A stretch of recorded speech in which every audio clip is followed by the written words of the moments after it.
there, today I'll be original. I'll talk about Star Wars Rise of Skywalker, and I like the movie.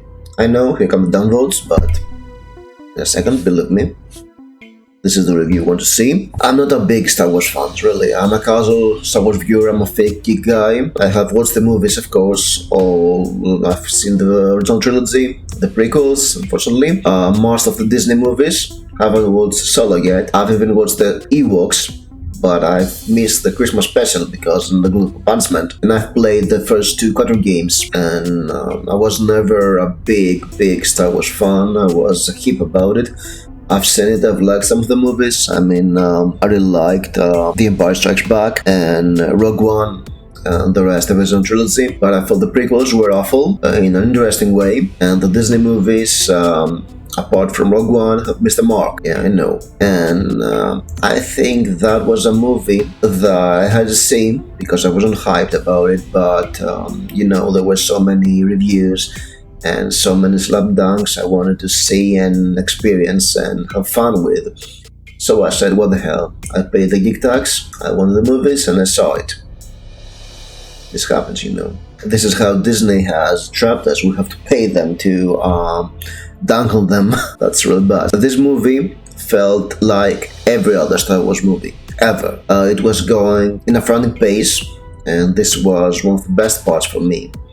Because if the pace lagged for a while, I would think of the plot and what was happening, and then I would notice that nothing makes any sense, because all continuity for the new trilogy is fucked since the intro crawl of The Last Jedi, when the First Order crashes the Resistance within the couple of hours it took Rey to reach Luke Skywalker after the Starkiller base destroyed, because not only didn't they have a plan about what to do in those movies, but they managed to introduce a plot hole through the intro crawl. And The Rise of Skywalker does what The Last Jedi failed to do, and vice versa, of course. What I mean, The Last Jedi was trying to reinvent the wheel. It was trying to subvert expectations and introduce new, more mature themes to the Star Wars mythos. And The Rise of Skywalker does your run-of-the-mill Star Wars adventure. But at the same time, the core team is together and they work together to save the galaxy, and they're not assholes who killed most of their team through their wicked actions and their lack of communication. The Resistance in The Last Jedi must be destroyed. These people are capable of ruling the galaxy or anything. They're not able to rule themselves. Kylo Ren said better, let the past burn. It was a theme, and he was right. And after watching The Last Jedi, I kind of thought that yes, the Palpatine, the Emperor, was right. He could offer the galaxy leadership. That's the worst part about Hollywood. They try to go for those good guys versus evil space dictators, and they prove themselves to be incapable of leading a spaceship or something. Come on, guys. You can make capable rebels. I believe you have a $1 billion franchise there. Multi-billion-dollar franchise, actually. The worst part of The Last Jedi was that the characters who killed the entire Resistance are rewarded for it by the end, and that was fucked. Yes, this review will have strong language, but you get that from the title, right? The biggest surprise in this movie was Rey, for me, which is actually a character in this one, really. She even has an arc, because in the previous two movies, she was just there as an audience stand-in, so we can see Kylo Ren's daddy and uncle issues and explore them. And here she is good. She's fun. And same applies to Poe. Poe is a character too. He's taking charge, he's doing stuff that don't get his team killed. And Finn, he's still underused in my opinion, because he was the most interesting of the three, and he was mishandled throughout all three movies. He was ditched for Rey to rise. And of course, there's another great character in this trilogy, and that's Kylo Ren, and he's once again awesome. I didn't like Kylo Ren as this emo Vader in The Force Awakens, but he consistently had an arc and a strong character in all three movies, and in this one he flip-flops between the bright and the dark side, or is the light side in Star Wars, can't recall exactly, and he's giving this movie a purpose, a beat. I think he was the main character of this trilogy, and in this one he is a great antagonist because he grew, leveled up, and he went to Vader levels, and that gives our heroes a worthy opponent. We also see the fabled Knights of Ren, and they look cool.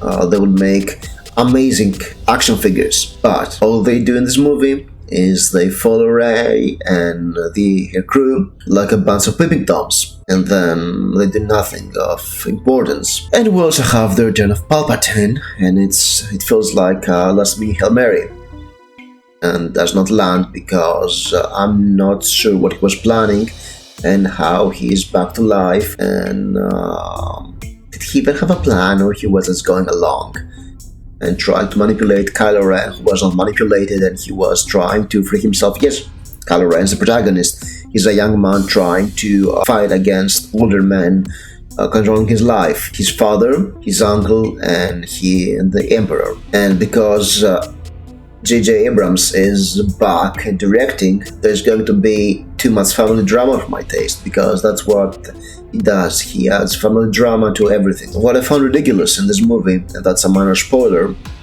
is that Jedi and Sith in this movie can take down spaceships by using force powers. They can come back to life, and they can even raise the dead. And there are also Star Destroyers that were made in the middle of nowhere that are carrying Starkiller cannons. Well, in the previous movies we had Death Stars for Starkiller cannons because they took too much power or something, I guess. At this point, the Star Wars saga feels like it's a free-to-play game where we have power creep introduced with these new paths. That is ridiculous. I mean, it was the first time that a character does something like that. I was thrown out of this movie. And, being thrown out of this movie is not hard because even though the script managed to tie together a lot of plot threads, some of which made zero sense, and the characters feel like they're themselves, and there's a lot of fun, action, spectacle, and humor, and even some fillers towards the ending, this movie feels soulless. It's made by the numbers, it's formulaic. Well, The Last Jedi was trying to ascend over the franchise and its limitations and go somewhere new and interesting, even though, in my opinion, it failed. But that's another video about the failures of Last Jedi, and I'm not so sure I'm interested in doing that. This movie, The Rise of Skywalker, it was the basic beats of Star Wars movies. And yes, it delivers a decent but an impressive ending to the saga, in my opinion. And I think that if you're a hardcore Star Wars fan, you'll love the fan service and the way it feels like it's Star Wars. If you wanted something more out of this ending, then good luck. There's nothing there. It's just an ending for the Star Wars saga. And there are some new characters introduced, and they're mostly underutilized, but I liked Zori in this one. I think she's a very cool character, and she has the potential to do something in the many series that Disney Plus will do. In the end, when I watched The Last Jedi, I was loving each and every scene. As I was in the movies, I was, I was clapping at certain moments. Really loved it, and then I went out of the movies. I took the bus home, and I was in the bus, and I was processing what I was, and I was mad because not only it made zero sense, but there was the tropes and the messages in this movie were wrong. The feels were wrong. It subverted so many key elements of Star Wars. It felt like it was even a part. It felt like a spade in the face of everything this franchise was. And Rise of Skywalker, I was watching it, and I was unimpressed throughout most of it. Each and every scene was okay, but not fun, not exciting, not interesting. All it did was regurgitate the same old tropes and feelings and beats. But I left the movie and I felt like I have watched a Star Wars movie, which Star Wars movies I'm not loving, so get the point. Again, I'm a fake geek boy when it comes to franchises, and Star Wars is one of them. Yes, was basic. And it's a new Star Wars movie from Disney trilogy, which drastically makes the previous movies much worse. I mean, the prequels were awful, were far worse, but they had a plan and they wanted to say something different from the original trilogy. And Disney trilogy can't even do that, and that's sad. And they deserve all the flack they take because they had no plan. They went in, they tried to milk the Star Wars cash cow, and they killed it. Way to go, Disney. That was my review, my spoiler review about Star Wars. I'm not going to do a spoiler review because fuck it, I don't care. I'd love to hear your opinions about this movie, or about how wrong I am, and I'll see you in another video. If you're interested in more reviews like that, feel free to press the subscribe button, and I'll see you soon. Thank you for watching.